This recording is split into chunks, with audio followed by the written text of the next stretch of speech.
आज फिर आपके साथ हूँ। आज पिछले अध्याय में अपने पढ़ा था किस तरह से अपने त्रिकोणमितीय अनुपातों के कुछ स्पेशल कोणों का मान ज्ञात किया था, कैसे उसको अपने टेबल को बनाया था। उससे रिलेटेड कुछ क्वेश्चंस भी किए थे और कुछ क्वेश्चन होमवर्क के लिए भी दिए थे। तो मैं आशा करता हूँ आप सभी ने कर लिए होंगे। लॉकडाउन की अवधि फिर से 15 दिन के लिए बढ़ चुकी है, तो अभी अपने को और कुछ इंतज़ार करना पड़ेगा, इसी तरह से पढ़ना पड़ेगा। आज मैं आपको जो करवाने जा रहा हूँ उसमें एक स्पेशल चीज़ है कि किस तरह से अपने एक त्रिकोणमितीय अनुपात को दूसरे त्रिकोणमितीय अनुपात में बदल सकते हैं। यानी साइन थीटा को कोस थीटा की फॉर्म में कैसे लिख सकते हैं, साइन को टेन में कैसे लिख सकते हैं, साइन को कोट में कैसे लिख सकते हैं। यानी एक त्रिकोणमितीय अनुपात को दूसरे बचे हुए 5 त्रिकोणमितीय अनुपातों में कैसे बदला जाता है। तो इसको सॉल्व करने के लिए अपने को सबसे पहले पाइथागोरस थ्योरम का यूज़ करना है और उससे अपने आगे उसको बदल सकते हैं। हालांकि इसको त्रिकोणमितीय सर्वसमीकरण यानी ट्रिग्नोमेट्रिक आइडेंटिटीज का यूज करके भी अपने कर सकते हैं। तो आओ देखें, मैंने एक क्वेश्चन लिखा है यहाँ पर, सभी त्रिकोणमितीय अनुपातों को सेक थीटा के रूप में लिखिए। सभी त्रिकोणमितीय अनुपातों को सेक थीटा के रूप में लिखना है, यानी साइन को भी सेक की फॉर्म में, कोस को भी सेक में, टेन को भी सेक में, कोट को भी और कोसेक को भी। सबसे पहले आपने ये चीज देखनी है कि यहाँ पर जिस फॉर्म में आपने बदलना है उस फॉर्म से रिलेटेड दूसरा अनुपात कौन सा है। जैसे सेक का संबंध किससे है, कोस से है, तो कोस इक्वल होता है 1/सेक। अगर अपने इससे चेक करें तो कोस होता है LAL/KKA। कोस होता है आधार बटा कर्ण यानी बेस अपॉन हाइपोटेन्यूस। तो मैंने पाइथागोरस अप्लाई करनी है, तो इसके लिए मैंने एक आपके सामने यहाँ बनाया है ट्राइंगल, राइट एंगल ट्राइंगल, जिसमें एंगल ए पर थीटा है, बी 90 है और सी पॉइंट आपका यहाँ पर है। आधार बटा कर्ण यानी बेस अपॉन हाइपोटेन्यूस, 1/सेक यानी आधार की वैल्यू 1, कर्ण की वैल्यू सेक, 1 और सेक। तो मैंने इसके अंदर पाइथागोरस अप्लाई की, कर्ण का स्क्वायर इक्वल आधार स्क्वायर प्लस लंब स्क्वायर। कर्ण स्क्वायर यानी सेक थीटा का स्क्वायर हो जाएगा, आधार 1 का स्क्वायर हो जाएगा, लंब का स्क्वायर लंब स्क्वायर आ जाएगा। इसको पुट करेंगे तो 1 ट्रांसफर होगा इस तरफ, माइनस में होगा तो लंब square equal sec square theta minus 1। जब लंब का स्क्वायर हटाएंगे तो इस पे क्या आ जाएगा, रूट आ जाएगा। क्या आ जाएगा, रूट आ जाएगा। तो ये आपकी वैल्यू किसकी आ गई, सेक स्क्वायर थीटा माइनस 1 का रूट, ये आपकी लंब की वैल्यू आ गई। अब बचे हुए 4, पांचवा कोस अपने निकाल लिया था, साइन टेन कोट और कोसेक, इनकी वैल्यू इससे लिखेंगे। लंब बटा कर्ण होता है साइन, लंब बटा आधार होता है टेन, कोट होता है आधार बटा लंब और कोसेक होता है कर्ण बटा लंब। तो इसमें जो आपने वैल्यू फाइंड की है वो इसके अंदर पुट करेंगे। लंब की वैल्यू आपने फाइंड करी थी सेक स्क्वायर थीटा माइनस 1, कर्ण की वैल्यू थी सेक थीटा, लंब की वैल्यू है सेक स्क्वायर थीटा माइनस 1, आधार की वैल्यू है 1, कोट थीटा आधार बटा 1 यानी इसका उल्टा कर देंगे 1/सेक स्क्वायर थीटा माइनस 1 का रूट, कोसेक होता है साइन का उल्टा कर्ण बटा लंब sec theta upon sec square theta minus 1। तो इस तरह से अपने पाइथागोरस का यूज करके एक ट्रिग्नोमेट्रिक रेशियो को दूसरे ट्रिग्नोमेट्रिक रेशियो में बदल सकते हैं। तो इससे आपको समझ में आ गया होगा। अभी मैं एक क्वेश्चन और करता हूँ इसी से रिलेटेड, उससे आपको और पता चलेगा। फिर उसके बाद अपने एक टेबल बनाएंगे जिसके अंदर ये सारे आइडेंटिटीज, ये सारी रेशियो एक दूसरे के अंदर कन्वर्ट किए हुए हैं, उससे आपको लर्न करना है, याद करना है उसको, और रटना नहीं है किसी भी प्रकार से। ट्रिग्नोमेट्री को रटोगे तो भूल सकते हो आप, इसको समझो, समझ के करो, उससे आपका अभ्यास जितना ज़्यादा होगा उतना जल्दी आपको समझ में आएगा। रटने से कई बार अपने भूल जाते हैं, तो इन चीज़ों को करके देखो बार बार, जिससे आपकी प्रैक्टिस होगी और आप इसको आसानी से कर सकोगे। नेक्स्ट आपका क्वेश्चन है, ये कहता है कि त्रिकोणमितीय अनुपातों साइन थीटा, टेन थीटा व सेक थीटा को कोट थीटा में के रूप में लिखो।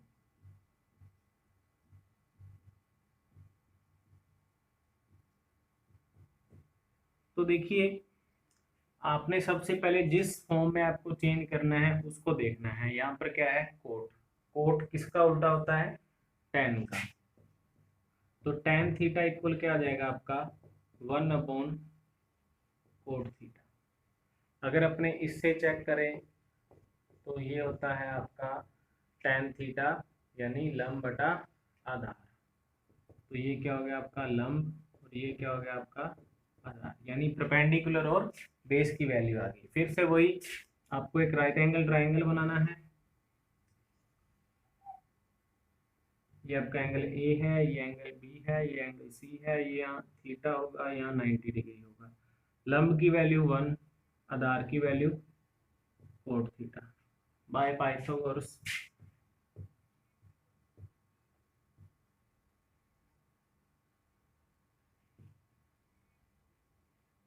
ये कहता है कि हाइपोटेन्यूस यानी कर्ण का स्क्वायर इक्वल है base square plus perpendicular square, यानी कर्ण का स्क्वायर बराबर आधार स्क्वायर प्लस लंब स्क्वायर। हाइपोटेन्यूस आपको फाइंड करना है, बेस है आपका कोट थीटा, इसका स्क्वायर हो जाएगा प्लस 1 का स्क्वायर, तो ये हो जाएगा कोट स्क्वायर थीटा प्लस 1। जब आप इसका स्क्वायर हटाओगे तो हाइपोटेन्यूस का स्क्वायर हटने पर सामने आपको क्या लगाना पड़ेगा, रूट लगाना पड़ेगा। ये आपकी वैल्यू आ गई इसकी हाइपोटेन्यूस की, रूट के अंदर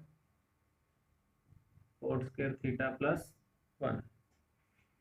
अब आपको जो जो रेशियो फाइंड करने हैं, टेन आपने निकाल लिया, यहाँ पे साइन और सेक निकालना है। तो साइन थीटा इक्वल होता है लंब बटा में कर्ण, यानी परपेंडिकुलर अपॉन हाइपोटेन्यूस। तो इसकी वैल्यू परपेंडिकुलर 1 है, हाइपोटेन्यूस है आपका कोट स्क्वायर थीटा प्लस 1, और सेक थीटा इक्वल होता है आपका कोस का उल्टा कर्ण बटा आधार, यानी हाइपोटेन्यूस अपॉन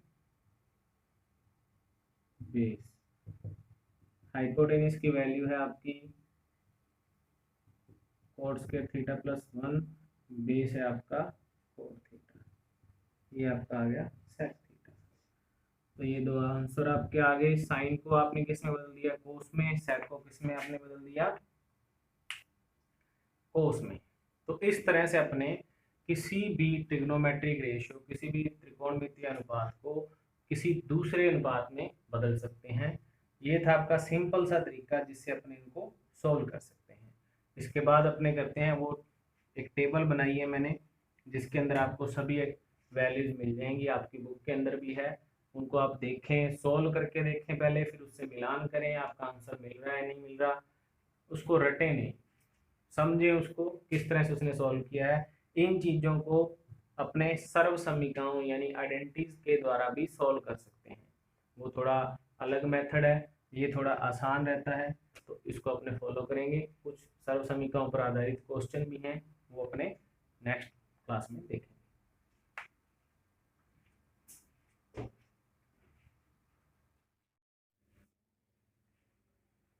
दोस्तों, तो ये है आपकी वो टेबल जिसमें साइन थीटा को साइन, कोस, टेन, कोट, सेक और कोसेक में बदला हुआ है, कोस को साइन, कोस, टेन, कोट, सेक और कोसेक में बदला हुआ है। इसी तरह से ये 6 के 6 रेशियो अपने दूसरे 5 रेशियो के अंदर कन्वर्ट करके बताए गए हैं। इनको अपने पाइथागोरस थ्योरम अप्लाई करके भी कर सकते हैं, और जो अपने ट्रिग्नोमेट्रिक आइडेंटिटी यानी सर्व समीकरण की थी उससे भी अपने इनको सॉल्व कर सकते हैं। देखिए कैसे कर सकते हैं। ये देखिए कोस थीटा, साइन थीटा की वैल्यू कोस के अंदर जो निकली है, sine square theta plus cos square theta equal क्या होता है, 1 होता है। और कोस स्क्वायर को दूसरी साइड लेके और साइन का स्क्वायर हटाया तो ये 1 माइनस कोस स्क्वायर आ गया। इसी तरह से ये कोस की वैल्यू आ गई साइन की फॉर्म में, इसी तरह से टेन की वैल्यू आ गई सेक की फॉर्म में, कोट की वैल्यू आ गई कोसेक की फॉर्म में, और सेक की वैल्यू आ गई टेन की फॉर्म में, कोसेक की वैल्यू आ गई कोट की फॉर्म में। और जब ये आप तीन तीन वैल्यू इस तरह से निकल जाती हैं, अपने बनाई थी वहां पर, तो इन्हीं से अपने आगे कर सकते हैं। जैसे टेन की वैल्यू साइन में लिखनी है तो साइन अपॉन कोस होता है, तो साइन अपॉन कोस, कोस की वैल्यू साइन की फॉर्म में लिख दी मैंने, ये वाली यहाँ आ गई, ठीक है। कोट होता है साइन का, टेन का उल्टा, तो ये आ गया। उसके बाद सेक, सेक होता है 1 अपॉन कोस, तो कोस की जगह साइन की वैल्यू लिखी, कोस जो साइन की फॉर्म में था वो यहाँ लिख दिया। कोसेक होता है 1/sin। ये देखिए यहाँ पर 1/sin, साइन की जगह कोस की वो वैल्यू लिखी है, जो साइन की वो वैल्यू लिखी है जो कोस की फॉर्म में थी। तो ये सारी की सारी वैल्यू उससे भी अपने निकाल के इसके अंदर फिट कर सकते हैं। पाइथागोरस थ्योरम से थोड़ा आसान पड़ता है, उससे थोड़ा सा लेंथी है, क्योंकि हर बार उसकी वैल्यू वहां से लो, उसकी वैल्यू वहां से लो। पाइथागोरस में अगर आप देखें तो साइन थीटा को आप पहले साइन थीटा अप्लाई कीजिए, साइन थीटा इक्वल होता है 1/कोसेक। तो साइन होता है लंब बटा करण, तो 1/कोसेक से मतलब आपको लंब बटा करण की वैल्यू मिल गई। अब आप उससे आधार निकालिए और सारी की सारी वैल्यू ये आपकी टोटल आ गई। इसी तरह से कोस की वैल्यू क्या होती है, कोस इक्वल होता है 1/सेक। थीटा निकल गया आपका, आधार बटा करण आ गया, आधार के बाद आप अब लंब निकालिए और बाकी सारी वैल्यू आप लिख सकते हैं। तो ये आप पाइथागोरस से करेंगे थोड़ा आसान रहेगा। ट्रिग्नोमेट्रिक आइडेंटिटी यानी सर्व समीकरण से करेंगे तो थोड़ा सा लेंथी है, लेकिन उससे भी इसके रिजल्ट आ जाएंगे।